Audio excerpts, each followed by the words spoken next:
Hello everyone, I welcome you once again to this channel Prabhavi competition. अब में सबका स्वागत है दोस्तों। पीसीएच में सबका स्वागत कर रहा हूं।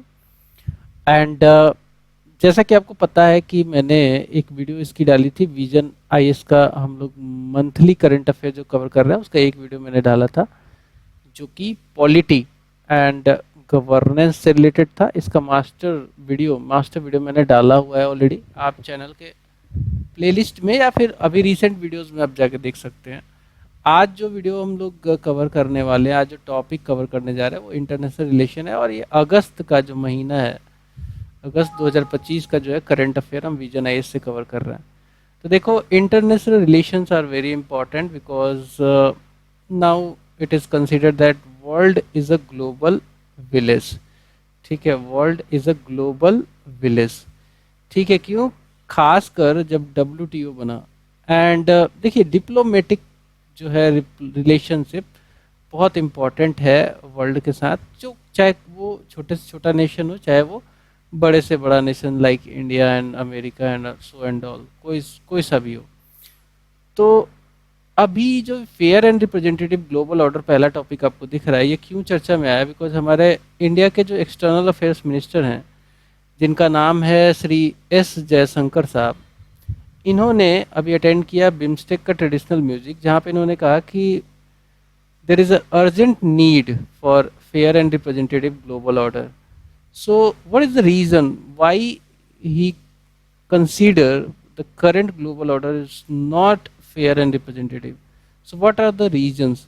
Number one, he feels, or overall we can understand that unequal representation in the global institutions are there, like P5 countries जो कि वीटो होल्ड करती हैं, जिनके पास वीटो पावर्स हैं। these P5 countries are so important and they have a very unique power, vetoing power. कोई भी बड़ी से बड़ी चीज़ को ये रोक सकते हैं। ठीक है, तो चाइना है, फ्रांस है, रसिया है, यूके है, यूएस है। They hold permanent status and veto powers, and this veto power they can use for their safety, for their wishes to be, and for their not willingness to any particular matter also। अगर उनको कोई चीज़ पसंद नहीं है तो वहाँ पे veto कर सकते हैं। और एक भी इसमें से वीटो कर दिया, पांचों में से जो P5 है, परमानेंट 5 बोलते हैं, तो वो जो रिजोल्यूशन होता है जो कि यूनाइटेड नेशन सिक्योरिटी काउंसिल लेके आती है, वो रिजोल्यूशन वहीं पे ही ख़त्म हो जाता है, नल एंड वाइड हो जाता है। सेकंड, अच्छा, तो ये क्या मतलब ये 5 कंट्रियों को मिला है, तो ये कोई कारण बनता है क्या कि ग्लोबल ऑर्डर नॉट फेयर है, नॉट रिप्रेजेंटेटिव है? हाँ, बिल्कुल बनता है। बिकॉज अब जो है भारत, ब्राज़ील, जापान एंड कुछ और भी देश ऐसा फील करते हैं, और इनफैक्ट सही भी है कि इनको भी जो है परमानेंट जो मेंबर्स में ऐड करना चाहिए, यूनाइटेड नेशंस सिक्योरिटी काउंसिल के परमानेंट मेंबर बनाने चाहिए, और इनको भी वीटो पावर मिलना चाहिए। नेक्स्ट जो रीजन है, जो हमारे एस जयशंकर साहब को लगता है और हमें भी लगता है, वो है मार्जिनलाइजेशन ऑफ ग्लोबल साउथ। देखो, अगर आप वर्ल्ड को समझोगे ना दोस्तों, अगर ग्लोब को देखोगे, तो एक पार्ट जो नॉर्दर्न पार्ट है और साउदर्न पार्ट, उनको डिवाइड करती है ब्रंट लाइन। ब्रंट लाइन जो है एक ऐसी लाइन है जो कि इमेजिनरी लाइंस मानी जाती है, और उससे ऊपर के पार्ट को नॉर्दर्न हेमिस्फेयर वाला, जो नॉर्दर्न ग्लोबल नॉर्थ कहते हैं। और जो ग्लोबल नॉर्थ ऐसा कहा जाता है कि आप देख भी लेना, आप ऐसे कंसीडर करोगे तो ग्लोबल नॉर्थ में जो मोस्ट ऑफ द यूरोपियन कंट्रियाँ हैं और काफ़ी रिच कंट्रियाँ हैं। और वही अगर ग्लोबल साउथ में आओगे ना, तो पुअर कंट्री है, जैसे अफ्रीकन कंट्री है, अफ्रीकन कंट्री या साउथ एशिया भी उसी में आता है, जिसमें भारत आता है, एंड जो साउथ अमेरिका भी इसी में आता है। तो ग्लोबल साउथ जो है ना कहीं हर मामले में ग्लोबल नॉर्थ से पीछे है, मार्जिनलाइज माना जाता है। सो ग्लोबल नॉर्थ जो है, वहाँ पे अगर मैं कहूँ कि वो देश जो हैं जिसमें यूके, यूएसए एंड तमाम बड़े बड़े देश, Germany, France and so on, तो वो बहुत ज़्यादा इंडस्ट्रियलाइज्ड कंट्रियाँ हैं। दे अगर उनकी बात करें, ग्लोबल नॉर्थ की बात करें, तो it has 9 times more voting power at IMF. IMF किसको कहते हैं? इंटरनेशनल मॉनेटरी फंड, जो कि एक इंटरनेशनल पेमेंट सिस्टम को प्रमोट करती है। बैलेंस ऑफ पेमेंट क्राइसिस होता है तो उसमें बेल आउट करती है, तमाम बहुत सारे काम करती है। तो इसमें जो है, जो ग्लोबल साउथ की कंट्रियों का अगर मान लो 100 रुपये का इसमें राइट है, तो ग्लोबल नॉर्थ की कंट्रियों का 900 रुपये का राइट है। और अकेले बता दूं कि यूएसए जो है, यूएसए यहाँ पे वोटिंग राइट जो है उसकी 16.49% है of the votes of the IMF board despite representing. अगर हम एरिया की बात, पॉपुलेशन की बात करें, तो यूएसए में जो वर्ल्ड का पॉपुलेशन है वो मात्र 4.22% ही है, और आईएमएफ में इसका जो वोटिंग पावर है वो 16.49% है। तो देख सकते हैं कि कितना डिस्क्रिमिनेशन है। अच्छा, अब अगला कारण देख सकते हैं जिसकी वजह से कहा जा सकता है कि ग्लोबल ऑर्डर जो है वो इट इज़ नॉट रिप्रेजेंटेटिव, वो है इनइफेक्टिव मल्टीलेटरलिज्म। मल्टीलेटरलिज्म का मतलब ये है कि जो भी ऑर्गेनाइजेशंस होती हैं वर्ल्ड में, वहाँ पे मल्टीपल जो है बॉडी, मल्टीपल कंट्रियाँ पार्ट लेती हैं, वो मल्टीलेटरल ऑर्गेनाइजेशन होता है। और इन्हीं जो मल्टीपल जो कंट्रियाँ हैं उनका सबका बात सुना जाए तो उसे हम मल्टीलेटरलिज्म कहते हैं। और वहीं पे इसका अपोजिट जो होता है वो यूनिलैटरलिज्म होता है या फिर बाईलैटरल होता है, दो देश मिलके बनाते हैं। तो मल्टीलेटरल एक ऐसा ऑर्गेनाइजेशन कह सकते हैं जहाँ पे बहुत सारे देशों का स्टेक लगा होता है और उनकी बातें सुनी जाती हैं। बट ऐसे जो ऑर्गेनाइजेशंस हैं वो इनएफेक्टिव है, जैसे कि डब्ल्यूटीओ हो गया, वर्ल्ड बैंक हो गया, आईएमएफ हो गया, एंड सो ऑन। तो powerful Nations bypass multilateral forums. खुद सबसे बड़ा तो यूनाइटेड नेशन ही है, undermining the truly global cooperation leading to fragmented and interest driven global responses। Example के तौर पर देखेंगे तो यूनाइटेड स्टेट्स जो है, जिसे हम अमेरिका कहते हैं, it is set to officially withdraw from the Paris climate agreement, जो कि COP15 जो हुआ था, COP15 पेरिस में, फ्रांस की कैपिटल है पेरिस, वहाँ पे बोला गया था कि नेशनली डिटरमाइंड टारगेट्स बोलेंगे लेंगे और कार्बन न्यूट्रलिटी लेके आएंगे, तमाम ऐसे ही मतलब क्लाइमेट चेंज को लेके यहाँ पे वो लिए गए थे, यहाँ पे कन्वेंशन किया गया कि ये एक्शन लेंगे। तो वो जो पर्टिकुलर एग्रीमेंट हुआ था, वहाँ से यूनाइटेड स्टेट जो है विड्रॉ कर रहा है और WHO से भी विड्रॉ कर रहा है। तो ये जो है कह सकते हैं कि यूएसए तो यार मल्टीलेटरल जो ऑर्गेनाइजेशंस है, जो एग्रीमेंट्स है, उसको मान ही नहीं रहा है। तो हो रहा है ना इनइफेक्टिव ये। Trade as instrument of geopolitical power अगला कारण है, ठीक है, trade as instrument of geopolitical power. अब देखो, जो देश जितना ज़्यादा ट्रेड डील साइन कर लेता है, जितने ज़्यादा देशों के साथ ट्रेड कर लेता है, जितना अपना जो मर्चेंडाइज है, सर्विसेज है, एक्सपोर्ट कर लेता है, वो जो है सबसे कह सकते हैं कि उसके लिए अच्छा कंडीशन माना जाता है। और ट्रेड को एज ए इंस्ट्रूमेंट भी यूज़ करता है जियोपॉलिटिकल पावर के तौर पर। जैसे कि रिसेंटली यूएसए ने 25% टैरिफ लगा दिया था भारत पे, ठीक है, trade as instrument of geopolitical power, कि यूएसए के साथ हम ट्रेड अच्छा खासा अमाउंट करते हैं, अच्छे खासे वॉल्यूम का ट्रेड हम करते हैं यूएसए के साथ। और यूएसए जो है, हमारे जो आइटम हम एक्सपोर्ट करते हैं, भारत से जो एक्सपोर्ट जाता है यूएसए में, उसके ऊपर 25% का टैरिफ लगा दिया उसने। तो कहीं ना कहीं हमारा जो है, जो एक्सपोर्ट है वहाँ पे कम होगा, उस वजह से हमारे चीज़ों को लोग कम खरीदेंगे, क्योंकि हम पे तो टैरिफ लगा दिया उसने। तो trade as instrument of geopolitical power, United States 25% of tariff on goods imported from India, European Union, carbon tax एक अच्छा एग्जाम्पल है यूएसए के अलावा। And these things highlight the asymmetry in the trade relationship, कि कैसे कोई देश जो है ट्रेड को एज इंस्ट्रूमेंट बना सकता है जियोपॉलिटिकल पावर में। नेक्स्ट आता है क्लाइमेट चेंज इनइक्वालिटीज, ठीक है, क्लाइमेट चेंज इनइक्वालिटीज। सो जो कंट्रियाँ इंडस्ट्रियलाइज्ड हैं लाइक यूएसए ऑलरेडी जो है इतना ज़्यादा इंडस्ट्रियलाइजेशन कर लिया इसने, इंडस्ट्रियल रिवोल्यूशन देख लिया इसने, और खूब ज़्यादा जो है इन्वायरमेंट को डैमेज कर चुका है, पॉल्यूट कर चुका है।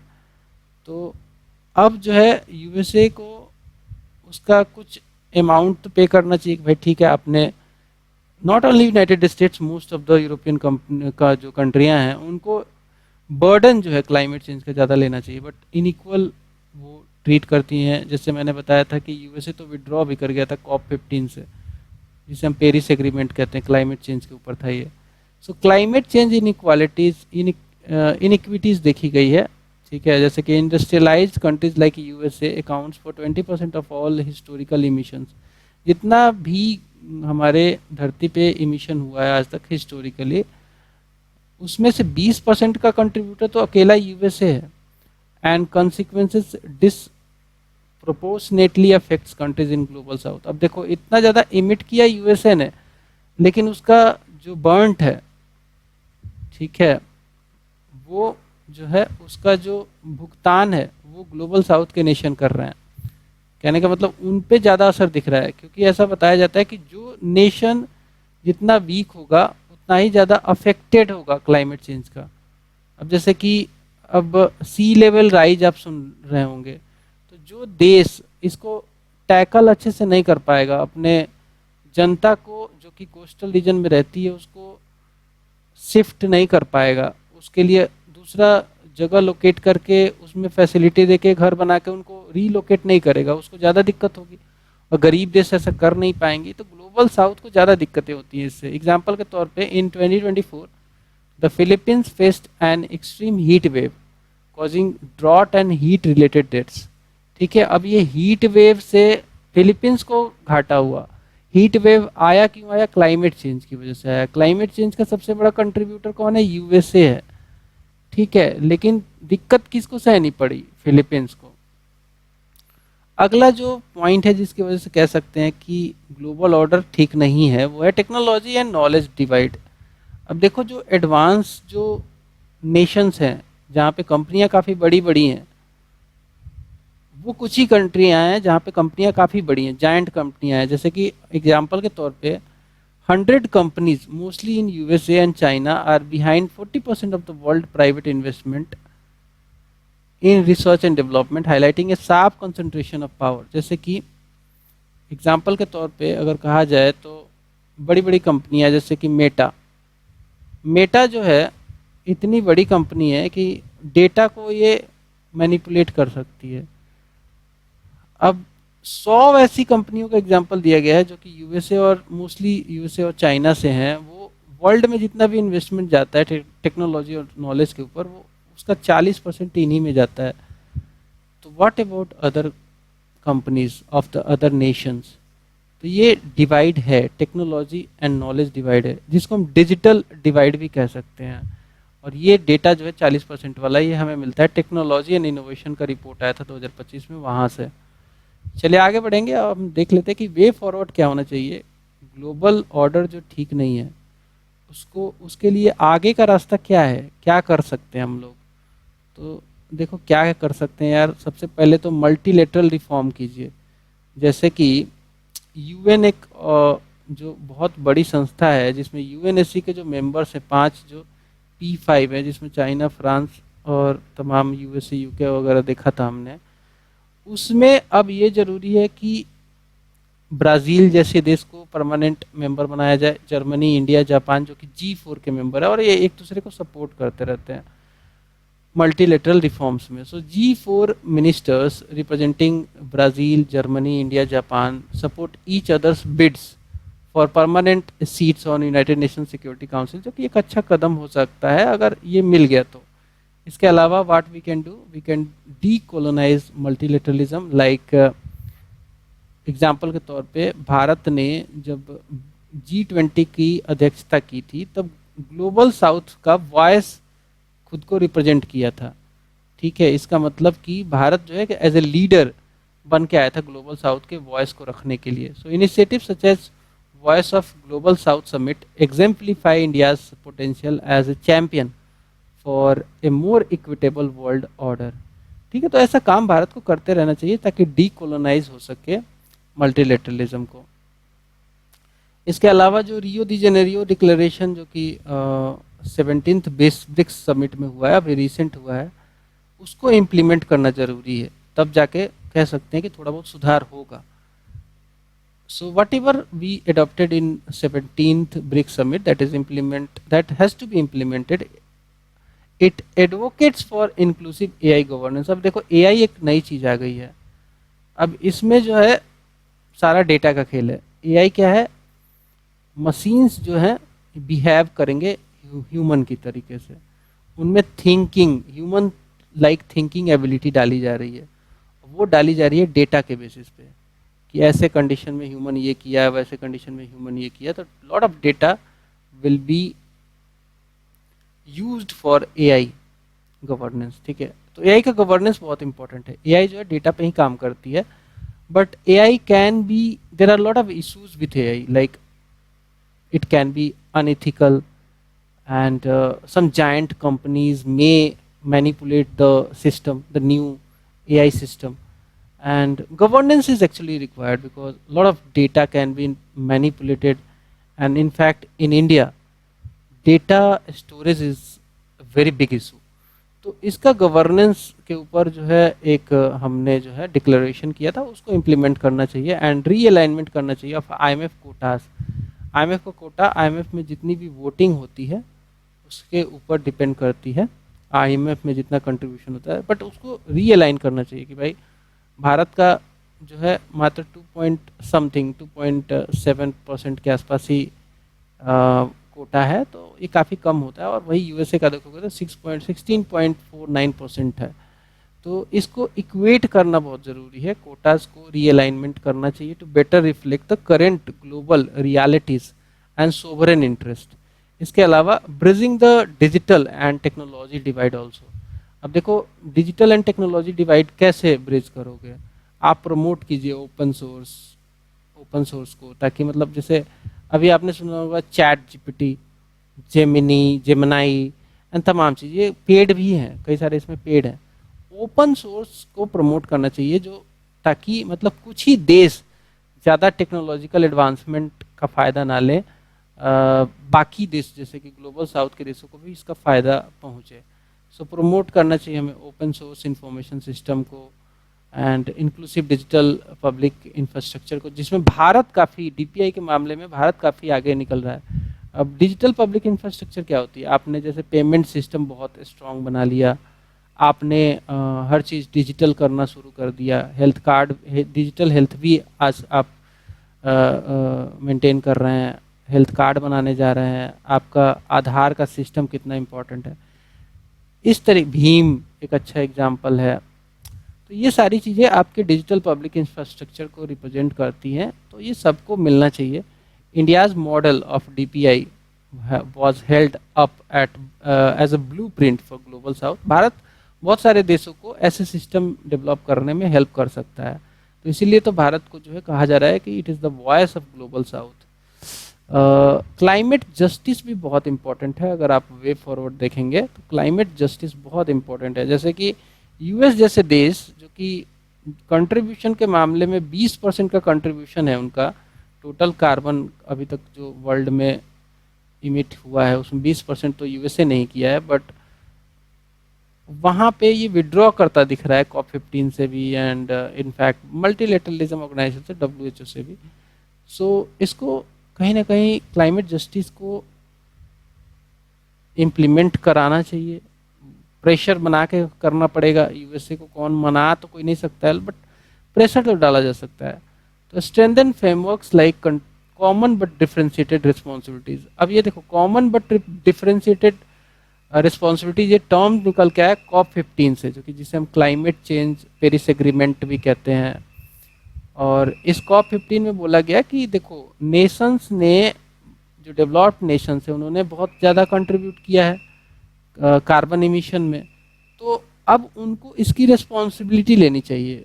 कॉमन का मतलब है कि सभी रिस्पॉन्सिबिलिटी लेंगे, बट कुछ नेशन ज़्यादा रिस्पॉन्सिबिलिटी लेंगे मिटिगेशन के लिए, वो ज़्यादा पैसे खर्च करने पड़ेंगे उनको। कुछ नेशन जो कि उतने एबल नहीं हैं, गरीब हैं, डेवलपिंग है, लीस्ट डेवलप्ड हैं, तो उनको थोड़ा सा कम रिस्पॉन्सिबिलिटी दिया जाएगा। तो कॉमन तो रहेगा, मतलब कि सब एफर्ट डालेंगे कि भाई क्लाइमेट चेंज करना पड़ेगा, बट डिफरेंशिएटेड रिस्पॉन्सिबिलिटीज़ रहेंगी, updating them to meet contemporary economic and climate challenges. Conclusion में देखेंगे कि a fair global order needs inclusive institutions, equitable finance and balanced north-south cooperation with emerging powers like India, bridging gaps for a just and effective world system। ठीक है भाई, तो अगला topic आ गया हमारा India strategy in Indian ocean. तो चलिए अब हम देखते हैं India strategy in Indian ocean. देखिए ये एक ऐसा ओशियन है इंडियन ओशियन जो कि एक देश के नाम पे है, जो कि हमारा प्यारा इंडिया है उसके नाम पे है। मतलब इसकी इम्पोर्टेंस आप समझ सकते हैं कि एक देश के नाम पे ये ओशियन है, जो कि पूरा भारत के अगर आप पेनिनसुलर रीजन से नीचे देखेंगे तो ये पूरा इंडियन ओशियन है, ये पूरा इंडियन ओशियन है। तो इंडिया की जो स्ट्रेटजी होगी वो बहुत इंपॉर्टेंट होनी चाहिए और है भी इनफैक्ट, बिकॉज हमारा जो सिक्योरिटी है इस रीजन में, जो पीस होगा या फिर जो दिक्कतें आएंगी उन सब पे डिपेंड करेगा। सो क्यों चर्चा में आया इंडिया का strategy in Indian ocean? Because parliamentary committee जो है ऑन एक्सटर्नल अफेयर्स, इसने प्रेजेंट किया एक report on evaluation of India's Indian ocean strategy in Lok Sabha. Parliamentary committee जो कि एक्सटर्नल अफेयर्स के ऊपर है, इसने प्रेजेंट किया एक report on evaluation of India's Indian ocean strategy in Lok Sabha. क्यों भारत के लिए इंडियन ओशियन मैटर करता है, क्यों करता है मैटर? नंबर 1 कारण देख लेते हैं। देखो इंडियन ओशियन जो है ये थर्ड लार्जेस्ट ओशियानिक डिवीजन है वर्ल्ड की। इंडियन ओशियन जो है वो थर्ड लार्जेस्ट ओशियानिक डिवीजन है वर्ल्ड की। नंबर 1 कौन है? Pacific ocean. नंबर 2 कौन है? Atlantic ocean. नंबर 3 कौन है? Indian ocean. तो थर्ड लार्जेस्ट ओशियानिक डिवीजन है, तो अपने आप में इंपॉर्टेंट है। नेक्स्ट जो कारण है जिसकी वजह से मैटर करता है इंडियन ओशियन, वो है it host 1/3 of the world population. मतलब कि इंडियन ओशियन के आसपास जो देश हैं उसमें ग्लोबल जितना भी पॉपुलेशन है उसका 1/3 पॉपुलेशन रहता है। थर्ड जो कारण है that is over 2/3 of world's oil shipment transit through it.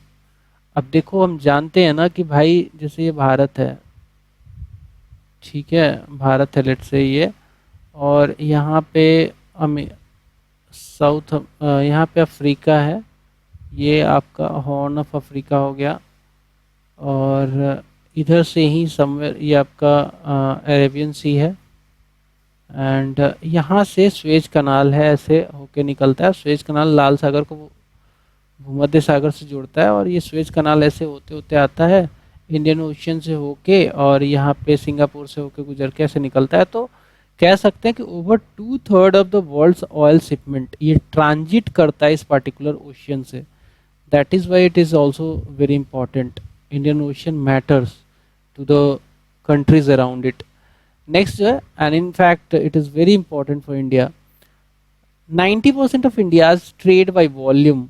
Volume का मतलब हम बात कर रहे हैं तो we are talking about the monetary term, नहीं, no not monetary term, we are talking about the quantity term. So 90% of India's trade by volume, including nearly all oil imports, passes through the Indian Ocean. That is why for India it is very important. And India has a 2.4 million square kilometer EEZ, that is exclusive economic zone. ठीक है, what is EEZ? EEZ is something which is India dominates in terms of economic activity and all in the oceanic region. So India has 2.4 million square kilometer EEZ in the Indian Ocean region. India का अगर देखा जाए strategy कैसा है, in fact India जो strategy current अगर बात करें या फिर अभी इवॉल्विंग भी बात कर लें इंडियन ओशियन में, वो देख लेते हैं।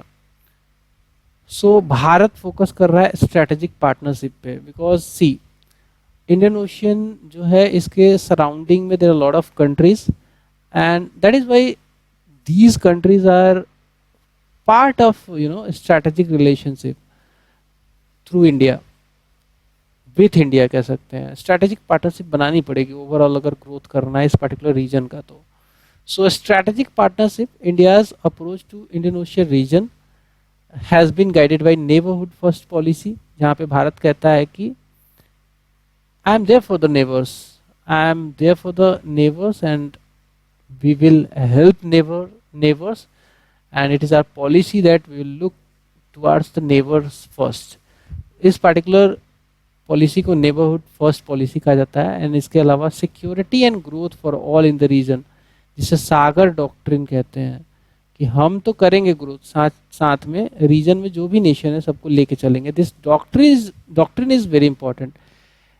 This doctrine instil huge confidence among the members, among the partners of India in the region, in the particular region। So सागर से बहुत लोगों को फायदा भी हुआ है, बहुत देशों को। इनफैक्ट इसकी इंपॉर्टेंस को देखते हुए, सागर जो डॉक्ट्रिन है, जो प्रिंसिपल है, उसको देखते हुए इसे महासागर का नाम दिया गया है मार्च 2025 में, और इसको रीअलाइन किया गया है। महासागर में महा लग गया है, तो यहाँ पे महा का फुल फॉर्म है म्यूचुअल एंड होलिस्टिक एडवांसमेंट। ठीक है, mutual and holistic advancement for security and growth across regions. ये डॉक्ट्रिन जो है ये एक एक्सटेंडेड फॉर्म है सागर डॉक्ट्रिन का। कॉन्सेप्ट वही है कि हम हेल्प करेंगे अपने और सबको लेके चलेंगे इंडियन ओशियन रीजन के नेशंस को, और सबका ग्रोथ होगा। तो महासागर किस चीज़ पे फोकस कर रहा है, तो यहाँ पे देखेंगे 1 2 3 4 5 पिलर दिख रहे हैं। 5 पिलर्स पे बेस्ड है महासागर, या फिर इन कह सकते हैं एरियाज को फोकस कर रहा है। तो पहला जो फोकस एरिया है that is maritime leadership. Bharat जो है महासागर डॉक्ट्रिन के थ्रू लीडर की तरीके से एक्ट करेगा, सबको ग्रोथ करवाएगा। सो महासागर जो है doctrine, it promote India's leadership in Indian Ocean region as net security provider. जैसे कि आपने सुना होगा मालदीव्स चाहे कितना भी चाइना के संपर्क में आ जाए, लेकिन उसको याद होगा कि हमारी जो है हेलीकॉप्टर्स वहाँ पे तैनाती में रखी जाती है। अगर कोई भी टर्मोइल होता है तो भारत हेल्प करता है उससे निकलने के लिए। तो भारत जो है एक नेट सिक्योरिटी प्रोवाइडर है ऐसे नेशंस के लिए, एंड फर्स्ट रिस्पॉन्डर है। First responder in terms of कोई भी डिजास्टर आ जाए, कुछ हो जाए, तूफान उफान आ जाए, तो भारत ह्यूमैनिटेरियन एड के साथ तुरंत पहुँचता है वहाँ पे। सो ये सारी क्वालिटी जो है भारत को इस पर्टिकुलर डॉक्ट्रिन के थ्रू लीडरशिप बनाती है इस पर्टिकुलर एरिया में। मैरीटाइम कैपेबिलिटीज, नेक्स्ट फोकस जो होगा महासागर पॉलिसी का वो होगा maritime capabilities, that is by expanding scope of our engagement and other activities we are basically broadening our maritime capabilities. Global south को रिप्रेजेंट करेगा भारत महासागर डॉक्ट्रिन के through. It strengthen maritime security ties with the global south nation, because Indian Ocean तो global south में ही पड़ता है, totally global north में थोड़ी पड़ता है, ग्लोबल साउथ में ही पड़ता है। तो उधर के उसके आसपास के जो नेशंस हैं, देख लो यहाँ पे है ना, ये उसके आसपास के नेशंस जो है डेफिनेटली उससे बेनिफिट लेंगे, ग्लोबल साउथ का वॉइस बनेगा इंडिया। नेक्स्ट जो फोकस एरिया है वो है ऑपरेशनल इफेक्टिवनेस। तो महासागर जो डॉक्ट्रिन है it enhance effectiveness via joint training, best practices and advanced technologies. Bharat इसमें सबको हेल्प करेगा, उन देशों को भी ऑपरेशनल इफेक्टिव करेगा भारत ट्रेनिंग के थ्रू, जो कि उतने सक्षम नहीं है बट भारत की मदद से हो जाएंगे। नेक्स्ट जो है मैरीटाइम सिक्योरिटी फ्रेमवर्क। सो ये फोकस एरिया जो इसलिए रखा गया ताकि फॉर्मुलेट किया जा सके responsive and resilient maritime security framework. Indian Ocean region को जो है सेफ बनाने के लिए भारत जो है और भी नेशंस के साथ जो है संपर्क में रहता है, और सिक्योरिटी के तौर पे सभी एक साथ आ सकते हैं उस पर्टिकुलर रीजन में। भारत जो है नेट सिक्योरिटी प्रोवाइडर है, ठीक है। भारत जो है बड़ा देश पड़ता है इंडियन ओशियन रीजन में, ठीक है, और एक तरीके से इस रीजन का सबसे ताकतवर देश भी माना जाता है, तो नेट सिक्योरिटी प्रोवाइडर तो बनेगा ही। So India has established itself as the net security provider in Indian Ocean region. India actively engages in the counter piracy operations, ठीक है, खासकर जो आपका अफ्रीका के पास जो बूती जैसे पायरेटेड कंट्रियां रहती हैं, पायरेट्स रहते हैं, उनसे भारत फाइट करता है और बहुत सारे जो है शिप्स को बचाता है। इसमें हमारा thanks to coast guard, Indian navy and all. And cooperates with the other nations to combat IUU fishing. ये जो है फिशिंग का एक गलत तरीका है। मैरीटाइम टेररिज्म को भी भारत जो है उसके अगेंस्ट में काम करता है, उसको रोकने की कोशिश करता है। मैरीटाइम क्रिमिनल एक्टिविटीज़ को रोकता है Bharat. India also conducts joint EEZ surveillance exercise and shares information through the information fusion centre IFC-IOR। ये बहुत चर्चा में रहता है, इसको ध्यान याद रखना, इसका फुल फॉर्म भी पूछ सकता है। Information fusion centre Indian Ocean region IFC-IOR।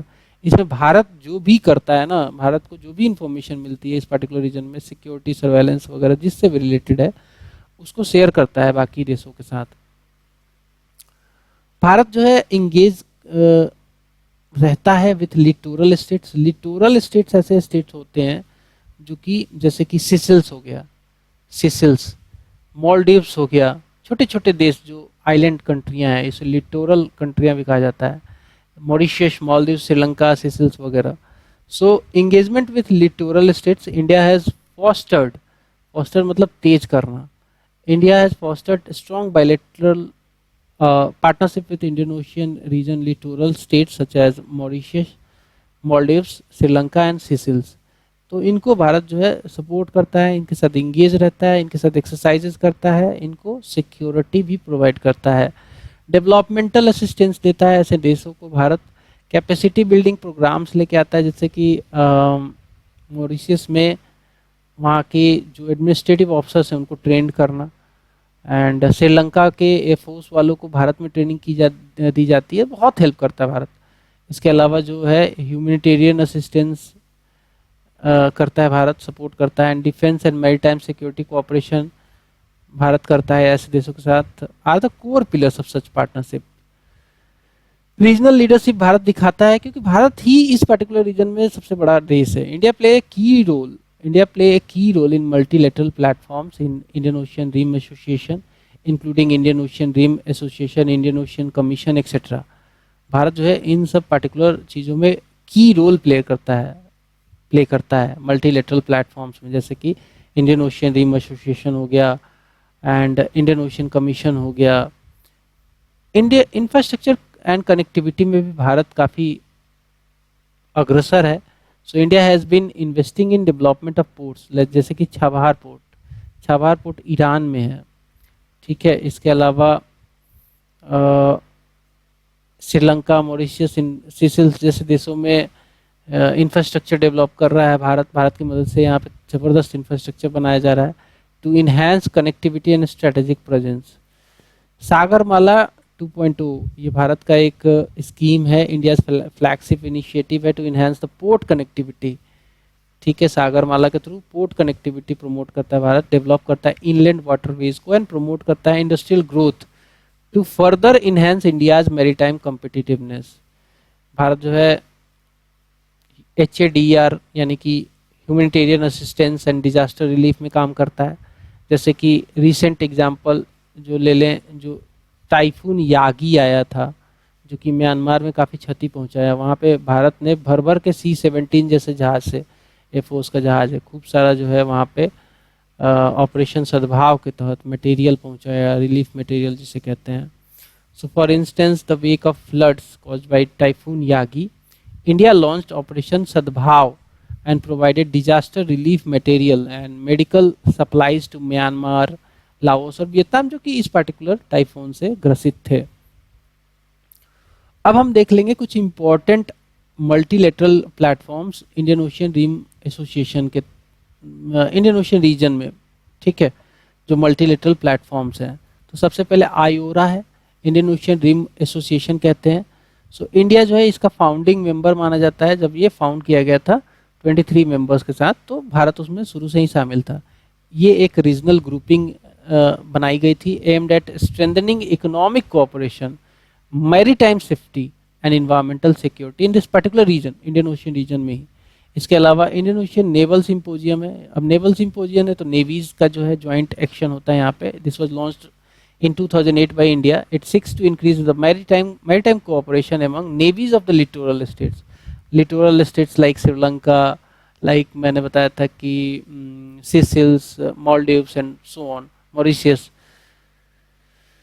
Indian Pacific Ocean Initiative IPOI, it was announced by India again 2019 में. It is an open non treaty based global initiative है ये, that seeks to manage, conserve, sustain and secure the maritime domain.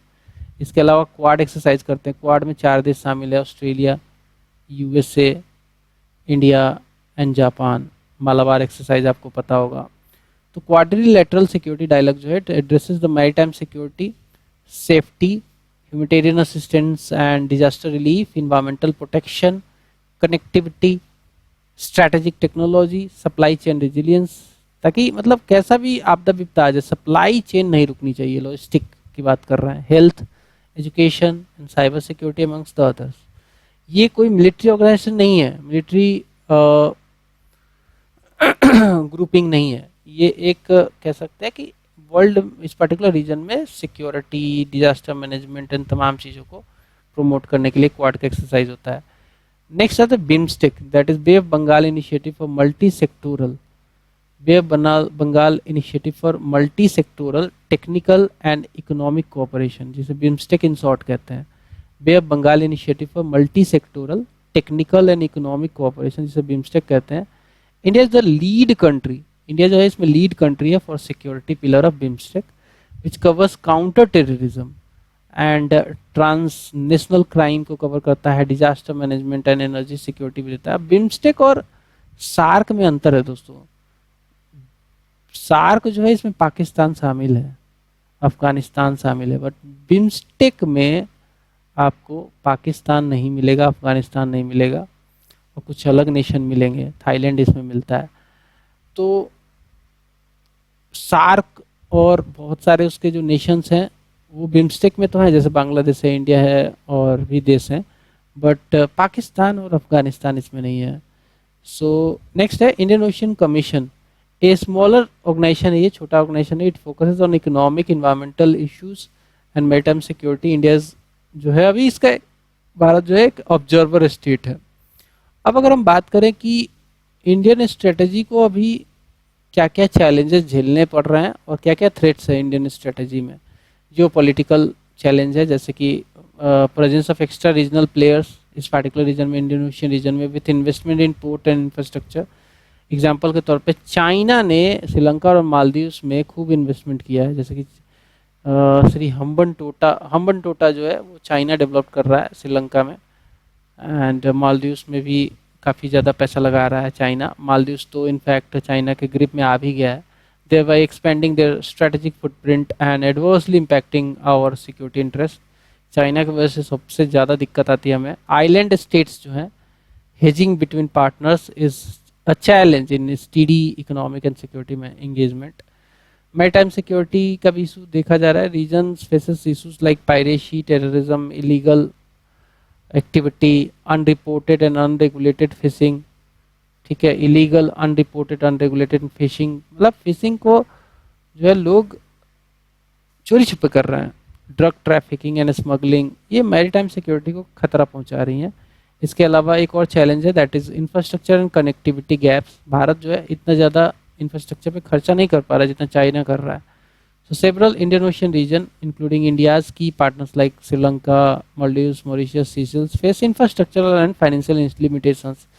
तो इनको जो पूरा कर देगा ना, जैसे भारत अगर हेल्प कर देगा इनके, भारत की तरफ चले जाएंगे, चाइना कर देगा, चाइना की तरफ झुक जाएंगे. वे फॉरवर्ड क्या हो सकता है? टेलर्ड स्ट्रैटेजिक इंगेजमेंट प्लान लेके आना पड़ेगा. मतलब कि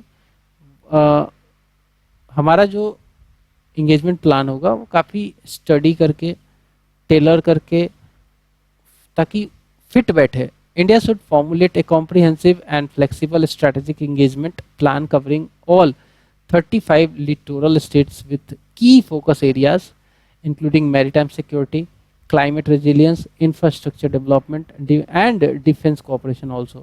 इसके अलावा इंस्टीट्यूशनलाइज करना चाहिए स्ट्रेटजी एक्सिक्यूशन को, इंस्टीट्यूशनलाइज करना चाहिए स्ट्रेटजी एक्सिक्यूशन को.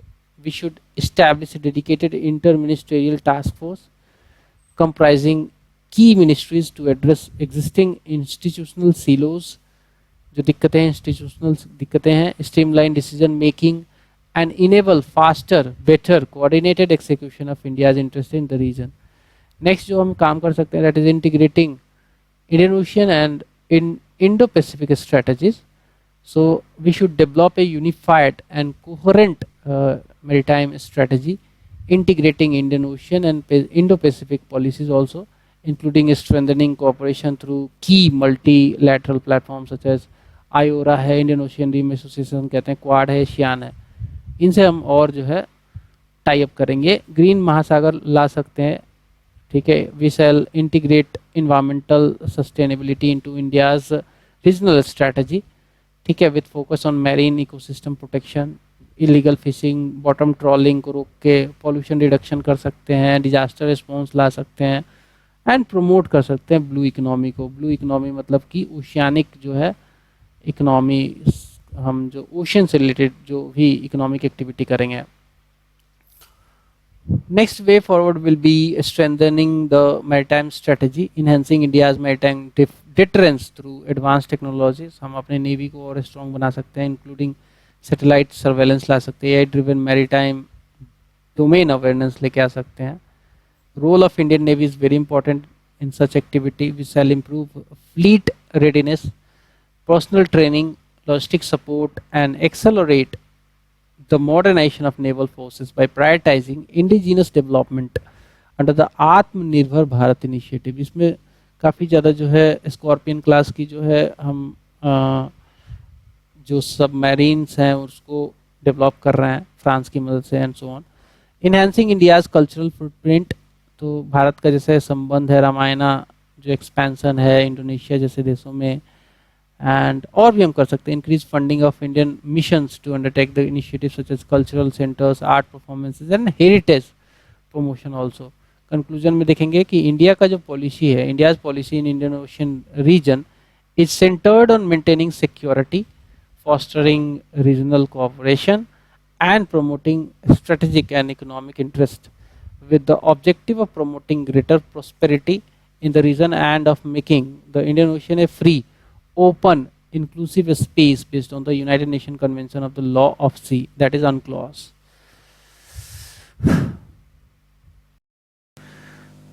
नेक्स्ट करंट अफेयर देखते हैं, यह है Association of South East Asian Nations, ASEAN की सेंट्रलिटी के बारे में बात करेंगे। Okay, just wait. तो देखो क्यों चर्चा में आया, क्योंकि अभी रिसेंटली एशियान की जो सेंट्रलिटी है, एशियान सबसे पहले समझो कि एक ये एसोसिएशन है, ठीक है, जहाँ पे south East Asian nation total 10 है नंबर में, वो इसके पार्ट हैं और कुछ इसके एलाइड एसोसिएट मेंबर्स भी हैं, बट जो 10 नेशंस हैं जैसे कि म्यांमार, लाओस, वियतनाम एंड आपका Philippines, Indonesia and so on, Thailand, ये सब जो है मिलके इसको बनाते हैं। तो एशियान की सेंट्रलिटी जो है it is under growing strain, मतलब कि दिक्कतें काफ़ी ज़्यादा हो रही हैं। एशियान नेशन जो है उनका ऑब्जेक्टिव यही है कि जो भी उस पर्टिकुलर रीजन में, साउथ ईस्ट एशिया के रीजन में दिक्कतें आएंगी तो एशियान कंट्री ही या फिर एशियान जो ऑर्गेनाइजेशन है वही उसको सॉल्व करे। बट रिसेंटली देखा गया है कि ASEAN centrality is under growing strain from the great power rivalry. इसके अलावा ट्रेड टेंशंस हैं एंड शिफ्टिंग ऑर्डर भी है which requiring bold reforms and deeper partnerships in Indo Pacific region में। अब एशियान के बारे में अगर मैं बता दूं तो इसकी जेनेसिस जो है 1967 में बैंकॉक में हुई थी, जो कि थाईलैंड की कैपिटल है।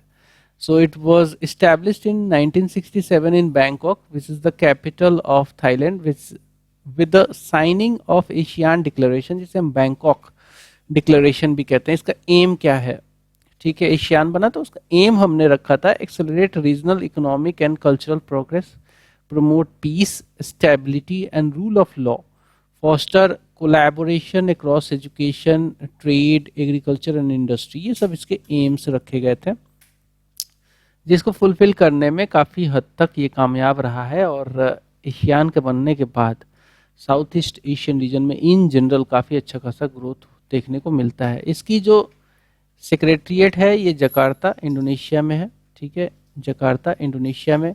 इसके मेंबर कंट्रीज मैंने शुरू में ही बताए थे 10 हैं, नंबर आप देख सकते हैं, 1 Laos, 2 Myanmar, 3 Thailand, 4 Vietnam, 5 Philippines, 6 Cambodia, 7 Malaysia, 8 Singapore, 9 Indonesia and 10th है यहाँ पे देखेंगे ब्रुनोई दारुसलम। तो ये सारे इसके मेंबर कंट्रीज हैं। एशियान समिट जो है it is the highest policy making body in ASEAN, comprising the heads of the state और government of ASEAN member state. जो मेंबर स्टेट है जैसे कि लाओस है, वियतनाम है, फिलीपींस, उनके मेंबर स्टेट जो है इसमें पार्ट लेते हैं।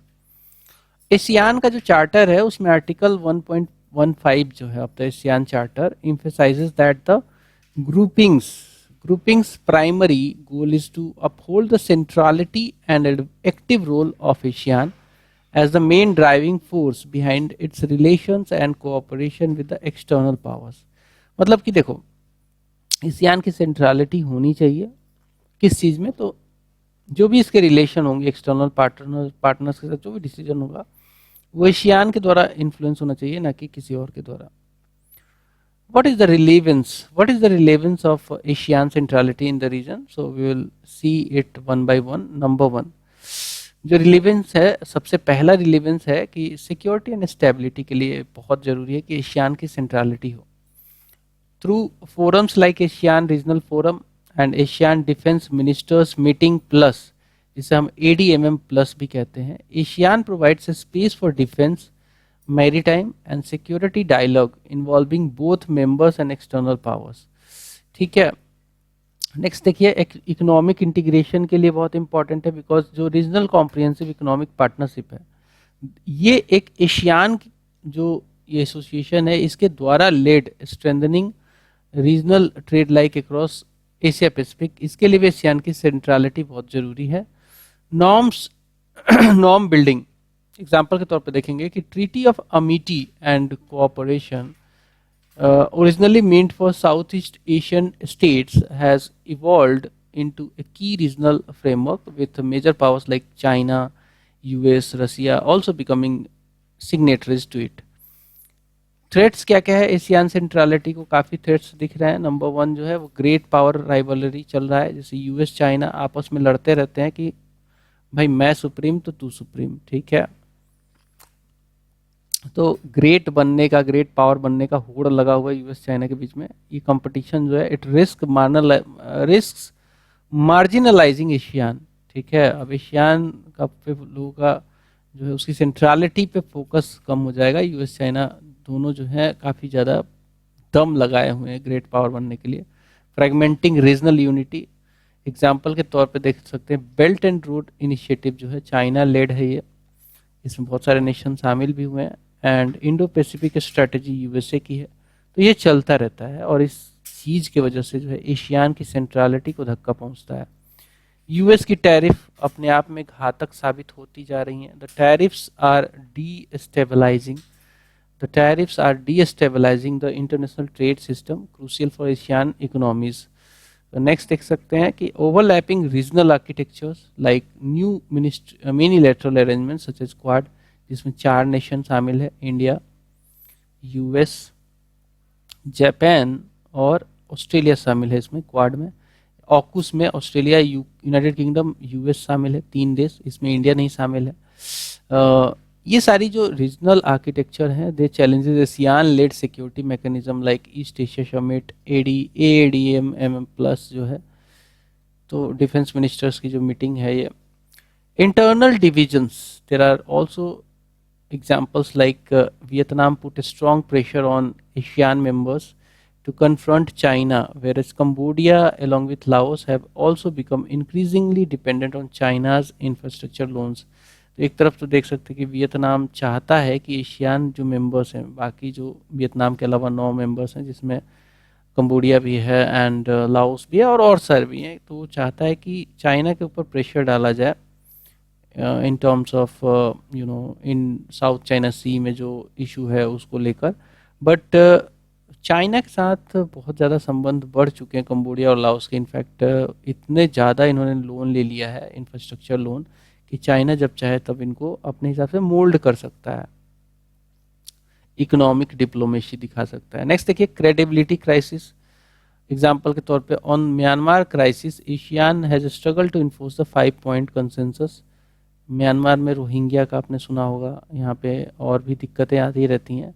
तो ASEAN has struggled to enforce its 5 point consensus, allowing external powers to step in Indo-Pacific region.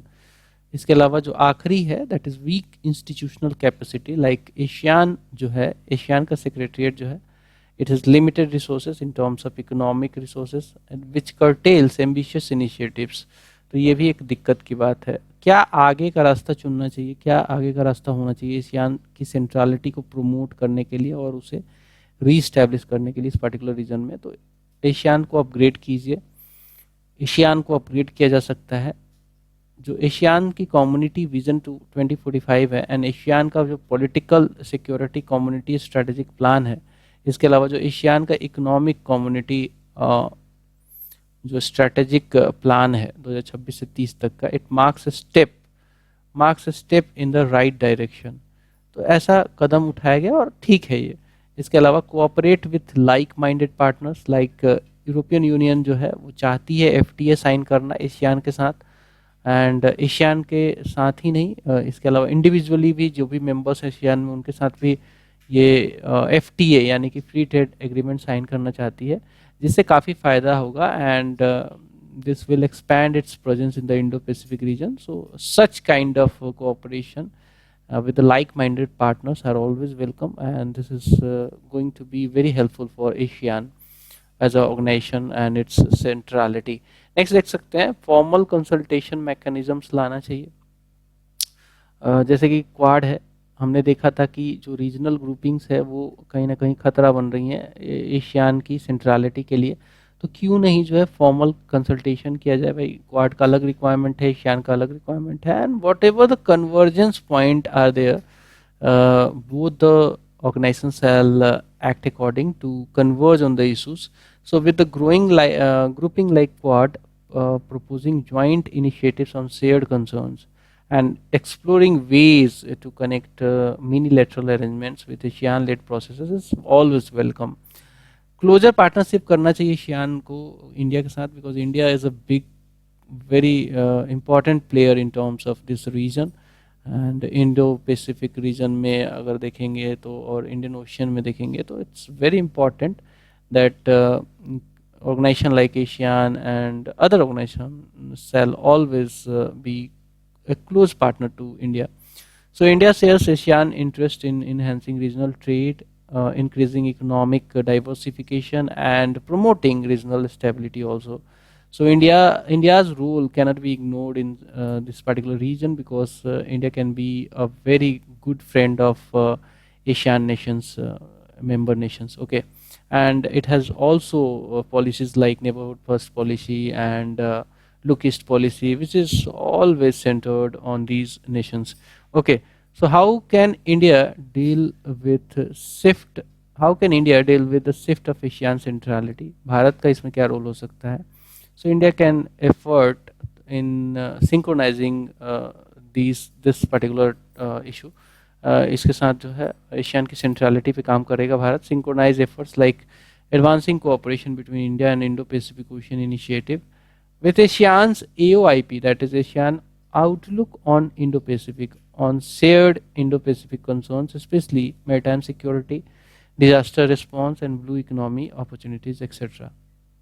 Next जो है वो explore potential synergies with sub regional frameworks such as India Ocean rim Association, IORA जो है, BIMSTEC जिसमें भारत एक an part है, and India Malaysia Thailand का growth जो ट्राइंगल है, ये सब जो है सिनर्जी में आनी चाहिए. एशियान के साथ टैंडम होके काम करना चाहिए. नेक्स्ट देखते हैं expedite review of ASEAN India trade in goods agreement, that is AITIGA, to make it more effective, user friendly, simple and trade facilitative for businesses. This is very important again, because this such kind of arrangement will definitely be very handy and will be very helpful for Asian nations, and it will certainly promote the centrality of ASEAN.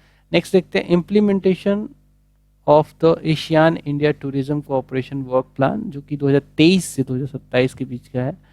and for this to explore deeper cooperation to support joint programs for tourism, education, training and research to build capacity. देखो भारत जो है इस particular reason में काफ़ी काफ़ी effort डालता है, act east policy है हमारी। एंड देखो हमारा जो है कल्चरल टाई भी है इन सब नेशन के साथ। थाईलैंड में आपको बहुत सारी चीज़ें देखने को मिलेंगी जो कि भारत से इन्फ्लुएंस्ड है। आपको इंडोनेशिया में रामायण का जो है फेमस होना और वहाँ पे लोगों का रामायण को फॉलो करना, ये सब जो है कह सकते हैं कि हमारा जो कल्चर है ऑलमोस्ट सेम है, और इस कल्चर को और प्रमोट करके टूरिज्म कोऑपरेशन कर सकते हैं हम, जो कि हम एफर्ट डाल रहे हैं। कंक्लूजन में देखेंगे that ASEAN has emerged as a premier organisation in the South East Asia. Definitely it is the premier organization, because whatever the issues, whatever the trade potential it has, whatever the issue it can deal, and together with the 10 countries they come together at particular forum. So it is the premier organization in Southeast Asia, there is no doubt. The key approach going forward is to reassert its centrality in Southeast Asian development and progress, also in tandem with the commitment of respective member states to avoid being swayed by strategic ambitions of external powers. So कहीं ना कहीं इसको contain करना पड़ेगा, external powers को जो है रोकना पड़ेगा, ताकि हम जो है एशियान की सेंट्रलिटी को मेंटेन कर पाए। Now our next topic will be short news about this topic. ठीक है, पर्टिकुलर अगर हम इंटरनेशनल रिलेशनशिप की बात करें तो we will see some of the short news which has been surfaced, which has been in news, which has been in discussions on the different forums, and it may come in your examination. You should know about these topics. Okay. तो short news में पहला जो news है वो है India Philippines का strategic partnership. देखो India से डिफेंस डील के मामले में Philippines is one of the foremost runner country, जो कि अभी ब्रह्मोस की डील कर रखी है फिलीपींस ने, and now Indonesia is also interested to have a deal with India in terms of purchasing BrahMos. So ये बहुत इम्पॉर्टेंट है कि फिलीपींस के साथ हमारा रिलेशन और सुधरे, and we could be able to sell our BrahMos and like minded like kind of कह सकते हैं कि उस तरीके के इक्विपमेंट्स भी हम बेच पाएँ जो कि हमारे पास बन रही हैं एंड डेवलप कर रहे हैं हम लोग। हालांकि इंडिया इंडिया इज़ अ कह सकते हैं कि नेट अगर बात करें तो इम्पोर्टर है, आर्म्स की बात करें तो काफ़ी ज़्यादा इंपोर्ट करते हैं हम लोग, and the biggest beneficiary is USA, जहाँ से इंडिया सारी चीज़ें खरीद रहा है आज की डेट में। बट एनीवे हम इंडिया फिलीपींस की स्ट्रेटेजिक पार्टनरशिप की बात कर रहे हैं, तो यहाँ पे देखेंगे कि the Philippines and India formally elevated their bilateral ties through a declaration on establishing a strategic partnership guided by the a plan of action, जो कि 2025 से 29 तक का रहेगा। प्लान ऑफ एक्शन हम लेके आ रहे हैं जो 2025 से 29 तक का, जहाँ पे इंडिया कह रहा है कि दोनों नेशन एग्री किए हैं कि भाई आप हमारे जो स्ट्रेटेजिक पार्टनर रहोगे। थोड़ा सा और इस बारे में जानेंगे तो the strategic partnership marks the 75 years of diplomatic ties, जो कि भारत ने इस्टेब्लिश किया था फिलीपींस के साथ 1949 में। तो हमारी जो स्ट्रेटेजिक पार्टनरशिप है वो 75 साल हो चुके हैं। Further strengthened by India's look east policy, जो कि 1992 में लाई गई थी, और उसको भी अपग्रेड कर दिया गया था। बोला गया था लुक ईस्ट नहीं, हम लोग एक्ट ईस्ट पॉलिसी में इसको अपग्रेड कर रहे हैं। मतलब लुक ईस्ट से एक्ट ईस्ट का मतलब है कि भारत जो है कोई न्यूट्रल ऑब्जर्वर, मेयरली एक ऑब्जर्वर नहीं रहेगा कि ईस्ट में देखता रहेगा। भारत एक एक्टिव पार्टिसिपेंट रहेगा इन terms of growth, development, shared ideas, shared growth of east of the globe, जहाँ के भारत से ईस्ट की बात कर रहे हैं हम लोग। सो इंडिया फिलीपींस का जो रिलेशन है उसका ओवरव्यू देखेंगे तो बायलैटरल ट्रेड जो है भारत और फिलीपींस के बीच में, ये 2024-25 के फाइनेंशियल ईयर की बात कर रहा हूँ मैं, तो ये US dollar 3.05 billion US dollar का ये ट्रेड था, जो कि ठीक ठाक है, कम नहीं कह सकते इसको किसी भी एंगल से। पीपल टू पीपल टाइज की बात करेंगे तो इंडियन डायस्पोरा जो है फिलीपींस में रहता है। अराउंड 1.2 लाख इंडियंस जो है, इंडियन डायस्पोरा जिसे कहते हैं, वो फिलीपींस में रहता है। मल्टीलेटरल प्लेटफॉर्म्स में दोनों साथ में हैं, जैसे कि रीजनल सिक्योरिटी कोऑपरेटिव इनिशिएटिव्स वगैरह में साथ में है। फिलीपींस आते हैं, इंडिया और फिलीपींस दोनों साथ में आते हैं। Cyber security and counter terrorism का भी हमारा रिलेशन है, हम कोलैबोरेट करते हैं एक दूसरे से। India and Philippines collaborate against transnational security threats. Maritime security में भी we are all together like joint focus हम करते हैं मैरीटाइम डोमेन अवेयरनेस के लिए। साइंस टेक्नोलॉजी एंड एजुकेशन के फील्ड में again we are together. Cooperation programme promoting advanced technologies. Blue economy, जो कि ओशियन इकोनॉमी से, ओशियन से आप कैसे इकोनॉमिक ग्रोथ कर सकते हैं। Focus on sustainable ocean based industries like shrimp, हम जो हम झींगे का जो हम कैप्चर करते हैं ओशियन से, वहाँ पे हेल्प ले सकती हैं दोनों नेशन, उनकी टेक्नोलॉजी देख सकते हैं। कन्वर्जेंस पॉइंट्स क्या क्या है इंडिया और फिलीपींस के रिलेशनशिप में? देखो, दो चीज़ों पे काफ़ी ध्यान दिया जाता है दो नेशन के बीच में। एक तो है कन्वर्जेंस पॉइंट और दूसरा जो है डाइवर्जेंस पॉइंट। डाइवर्जेंस पॉइंट को हम कन्वर्ट करना चाहते हैं कन्वर्जेंस में। कन्वर्जेंस जो पॉइंट होते हैं उनको और स्ट्रेंथन किया जाता है। तो डिफेंस पार्टनरशिप हमारा दोनों का कन्वर्जेंस पॉइंट है, क्योंकि फिलीपींस जो है पहला नेशन बना था, फर्स्ट फॉरेन बायर बना था ब्रह्मोस का, जब ये डील साइन हुई थी 375 मिलियन यूएस डॉलर की, जब उसने कहा था कि ठीक है मैं ब्रह्मोस खरीद रहा हूँ। So it is a growing trust and defence cooperation exemplified by India's arms exports like 375 million US dollar जो ब्रह्मोस का डील हुआ था, that is the missile. China factor है, ठीक है। चाइना फिलीपींस को काफ़ी तंग करता है, साउथ चाइना सी में चाइना कहता है कि सब कुछ मेरा ही है, तो भाई बाकी क्या वहाँ पकौड़ी तलेंगे।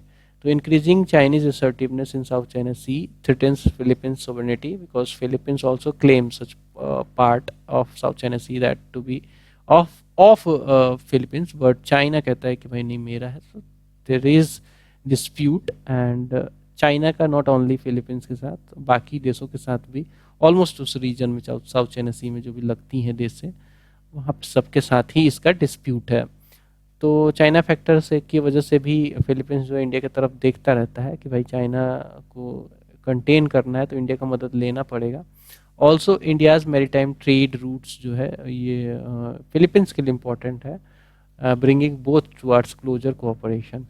मैरीटाइम सिक्योरिटी की बात करें तो इंडिया बैक्स फिलीपींस स्टांस जो कि 2016 में था, that is of arbitration ruling reinforcing a rule based order under UNCLOS United Nations convention, और जो सी के ऊपर, ओशन और सी के ऊपर जो है उसके ऊपर जो है India calls a rules based order and freedom of navigation in South China Sea region, because Bharat भी मानता है कि साउथ चाइना सी जो है सिर्फ चाइना का नहीं है, वो जो देश उसमें हैं उनका भी है। इंडो पैसिफिक विजन की बात कर ले तो इंडिया का जो एक्ट ईस्ट पॉलिसी है and Indo Pacific outreach this have Philippines as a key player को माना जाता है। कंक्लूजन में देखेंगे इंडिया फिलीपींस का जो रिलेशन है, this relations are this becoming more strategically deep through collaboration in cyber, economics, maritime and defense, etc. The partnership promotes a rules-based Indo-Pacific and enhances India's Act East policy. By working together, both countries can guarantee shared prosperity, stability and security in the region.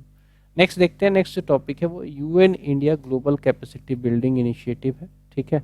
Next जो topic है वो है UN India global capacity building initiative है। सो India launched projects with United Nations under Global Capacity Building Initiative of Asia, Africa and Caribbean countries। ठीक है, भारत ने launch किया projects को with UN under United nation के साथ मिलकर प्रोजेक्ट को लॉन्च किया under the global capacity building initiatives for Asia, Africa, Caribbean countries. अब ये क्या है ग्लोबल कैपेसिटी बिल्डिंग इनिशिएटिव, क्या है? देखो, तो ये जो है ये इसका जेनेसिस माना जाता है कि इंडिया एंड यूनाइटेड नेशन ने ज्वाइंटली इसको लॉन्च किया था सितंबर 2023 में, ठीक है। ऑब्जेक्टिव क्या रखा गया था? शेयर इंडियाज डेवलपमेंट एक्सपीरियंसेस, खासकर जो हमने कंटिन्यूसली 7 to 8% का जीडीपी का ग्रोथ दिखाया वैसी चीज़ें, best practices and expertise with the global south Nations. जो ग्लोबल साउथ है उसमें अफ्रीकन कंट्री आती हैं, साउथ अमेरिकन कंट्री आती हैं, एंड सो ऑन। तो इस उनको शेयर करे Bharat through capacity building and training programmes for accelerating progress on sustainable development goals implemented through the new UN India SDG country fund as well as the Indian technical